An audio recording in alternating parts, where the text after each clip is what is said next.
Hello and welcome back to my channel Inspire with Anushka. Guys, today we are going to discuss about the poultry farming, in which today we have to discuss about the indigenous, it means the desi breed, versus the exotic, it means the foreign breeds. Okay, so the desi breeds of the hen possesses two more major positive features. The first one is that these are hardy and possesses the natural immunity against some common diseases. So if you eat or if you feed on the desi breeds of the poultry or the eggs obtained by desi breeds, this will naturally provide you the resistance against the disease or increase your immune system. Okay, so desi breeds at the same time has also some of the other advantages, just like they are in small size, they are slow growing, वो बहुत धीरे धीरे बढ़ते हैं, they lay lesser number of eggs, 60 eggs in a year. देसी breed के साथ बहुत सारी प्रॉब्लम्स भी हैं, बहुत सारी ट्रेजेडी भी हैं कि अगर आप ये होते तो बहुत ही क्वालिटिव है, लेकिन इनके प्रोडक्ट की जो क्वांटिटी होती है गाइस वो बहुत कम होती है. सो एग्स हमेशा स्मॉल नंबर में होते हैं, छोटे साइज़ के होते हैं, इनका ग्रोथ पीरियड भी स्लो होता है और अपने पूरे साल में पूरे मतलब लाइफ टाइम में ये जो एग दे पाते हैं वो बहुत ही कम होता है. So the desi breeds because of their smaller size lesser economic मतलब अपने इन सब चीज़ों को लेकर ये बहुत ही लेस इकोनॉमिकली प्रॉफिटेबल हैं आप लोगों के लिए, या फिर मीट प्रोवाइड करने में भी थोड़े से स्लो है, या फिर इसके बदले में लोग प्रीफर करते हैं ज़्यादातर एग्जॉटिक ब्रीड्स और the foreign breeds. So the indigenous breeds of hen, इसमें कुछ नाम है हमारे इंडिया का. इट मीन्स देसी ब्रीड्स बहुत सारे हैं मुर्गियों के, हैंस के. इंडियन जिसमें कि असील है, इंडियन गेम इसको कहते हैं, बैसरा है जिसको बुरसा भी कहते हैं, ब्रह्मा है और चिट्टागोना है और कोचीन है. सो एसिल जो है मोस्ट पॉपुलर देसी ब्रीड है. This breeds provides the high yield of the meat but the yield of egg is less. Aseel की जो वैरायटी है उसमें जो एक का संख्या होता है वो बहुत कम देता है, बट मीट उससे बहुत ज़्यादा मिलती है.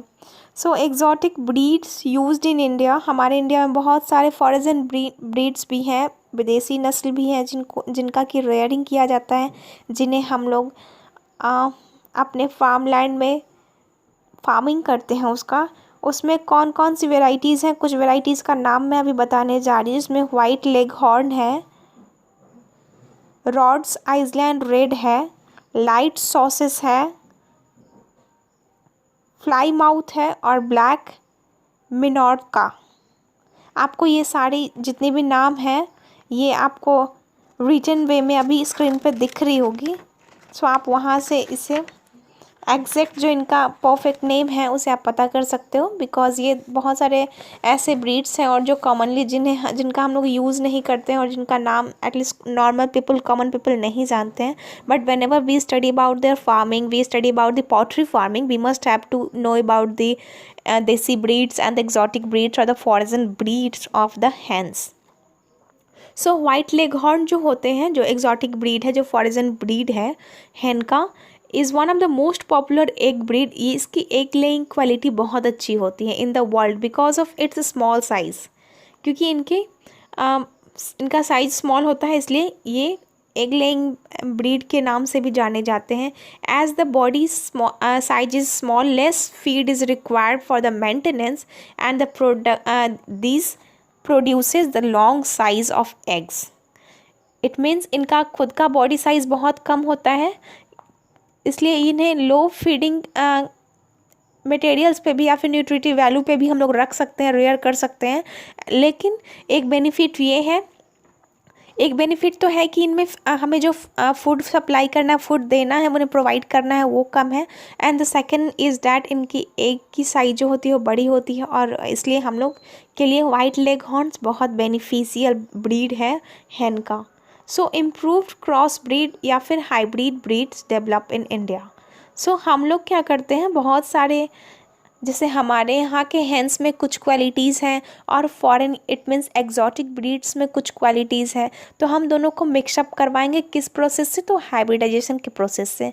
हम लोगों ने एग्रीकल्चर के चैप्टर में भी गाइस देखा था कि हाइब्रिडाइजेशन का जो प्रोसेस है उसमें हम दो स्पेशल कैरेक्टर्स वाले चीज़ों को, गुण के जीन्स को निकालते हैं और उन दोनों जीन्स को क्रॉस करवाते हैं और क्रॉस के बाद एक ऐसा इंडिविजुअल बनाते हैं जिसमें वो दोनों जीन, जो जो खास जीन हमें चाहिए था, उन खास जीनों के साथ ही एक नया इंडिविजुअल जन्म लेता है।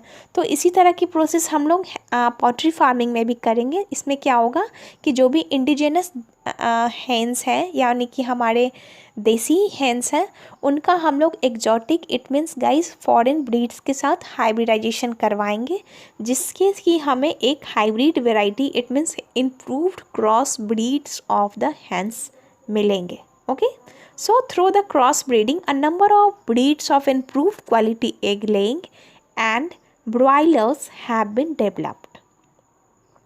The cross breeds lay about 200 eggs per birth in the year and compared to 60 egg birth per year by the देसी breeds।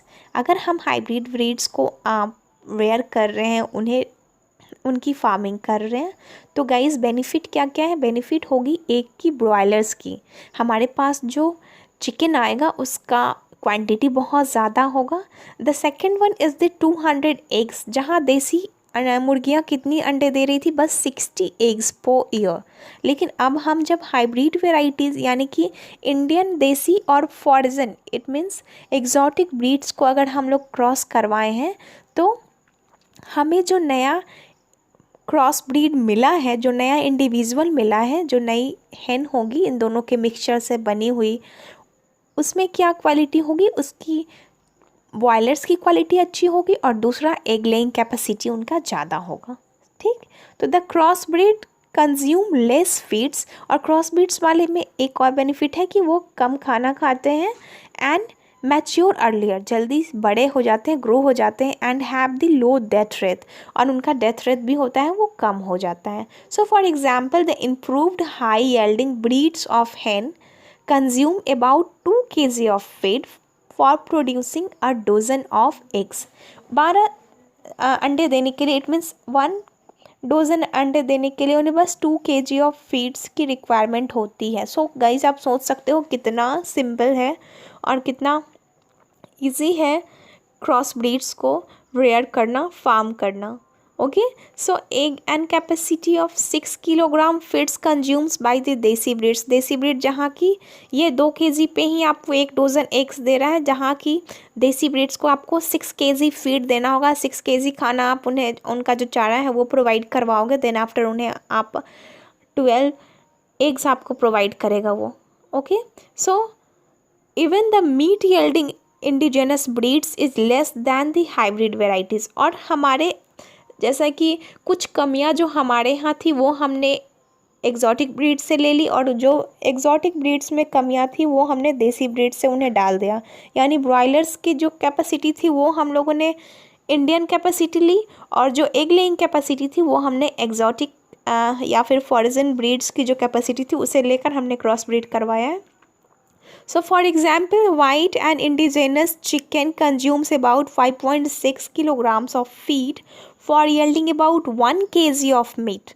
The new hybrid consume about 2 to 3 kg of feeds to produce 1 kilogram of meat. So these are the ratios, these are the data which are provided by the books, and we must have to also follow them because these are the research things which are going to be written in the books or which are actually इसमें amendment होते रहते हैं, सुधार होते रहते हैं, तो फिर हमें इन्हें इनकी जो डाटा दी हुई है वो फॉलो करनी चाहिए। और पोल्ट्री फार्मिंग्स में जो which we have to study about the indigenous breeds and the exotic breeds, this is all about the today's topic guys, because इसमें हमने ब्रीड्स का नाम भी बताया आपको, और मतलब ब्रीड्स, इंडियन ब्रीड्स की क्या क्या फैसिलिटीज़ हैं, क्या क्या खासियत है, और फिर एग्जॉटिक ब्रीड्स की क्या क्या कैरेक्टरिस्टिक्स है स्पेशल, उसके बारे में हम लोगों ने डिस्कस किया. Then after we discussed about the main important desi breeds and exotic breeds, and after that we have also discussed about the improve cross breed,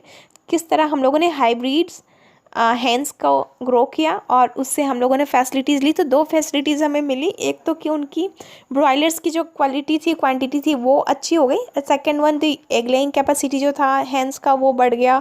और थर्ड वन कि हमें उसके लिए फूड जो था वो कम क्वांटिटी में प्रोवाइड करना पड़ा.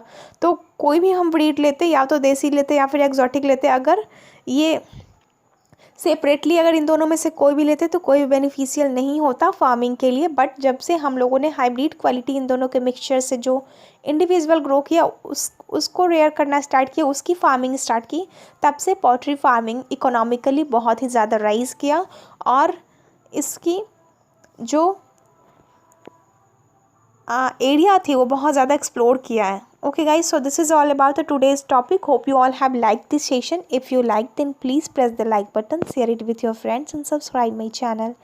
And don't forget to put me in the comment section that you like this video or not. And if this video had 1% भी beneficial हो आपके लिए, तो फिर आप इसे अपने फ्रेंड्स और रिलेटिव से शेयर करोगे, ताकि जो भी स्टूडेंट्स हैं, जो भी स्टूडेंट लाइफ में बायोलॉजी से रिलेटेड चीज़ें पढ़ते हैं, तो उनके साथ आप डिस्कस करो. या फिर अगर आपके आसपास में कोई पोल्ट्री फार्मिंग का वर्क कर रहा है तो फिर आप उसके साथ भी डिस्कस कर सकते हो.